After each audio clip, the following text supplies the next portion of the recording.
थोड़ी देर के लिए दुनिया शांत क्या होती है, दुनिया को यह बर्दाश्त ही नहीं होती और फिर युद्धों का सिलसिला शुरू हो जाता है। कभी रूस यूक्रेन, तो कभी अमेरिका और मिडिल ईस्ट में किसी देश के साथ युद्ध शुरू हो जाता है, कभी भारत पाकिस्तान, और कभी कोई ना कोई देश हमेशा इस युद्ध में घुसा ही रहता है, लगा ही रहता है। आपको क्या लगता है कि यह युद्ध क्या इतने जरूरी होते हैं? युद्ध पर इतने बड़े लेवल पर सोचने से पहले हम आसपास अपने घर परिवार समाज में हो रही लड़ाइयों व्यवस्थाओं को देखकर अंदाजा लगा सकते हैं कि युद्ध का कारण कोई और नहीं,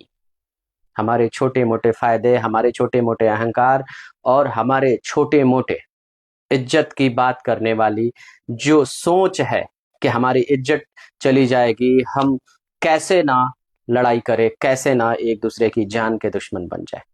हम अब उन बातों पर बात नहीं करेंगे, बात करेंगे अभी 28 फरवरी को शुरू हुए अमेरिका इजराइल द्वारा संयुक्त रूप से ईरान पर किए गए हमले की बात। इजराइल इस बात के लिए अगर दोषी देता तो ईरान को ही दोषी देता है और कहता है कि ईरान जिस तरह से परमाणु हथियारों को बनाने के लिए आगे आ रहा है, जिस तरह से हथियार बनाने की कोशिश की जा रही है ईरान के द्वारा, हमारे अस्तित्व पर खतरा हो सकता है। कि मिडिल ईस्ट में एक इजराइल ही एक ऐसा छोटा देश है जो कि यहूदी देश है और उसके साथ घिरे हुए लगभग 56 से 57 देश उससे सटे हैं, और इजराइल को लगता है कि अगर कोई भी देश इस तरह के हथियार बनाता है तो उसके अस्तित्व को खतरा आ सकता है। अमेरिका कहता है कि ईरान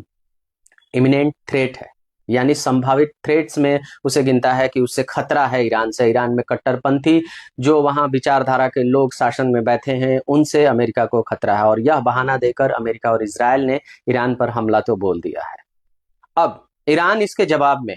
अमेरिका के एयर बेसेस जो कि बहुत सारे मिडिल ईस्ट के कंट्रीज में है, जो कि मुस्लिम देश ही हैं, उन पर भी हमला करता है।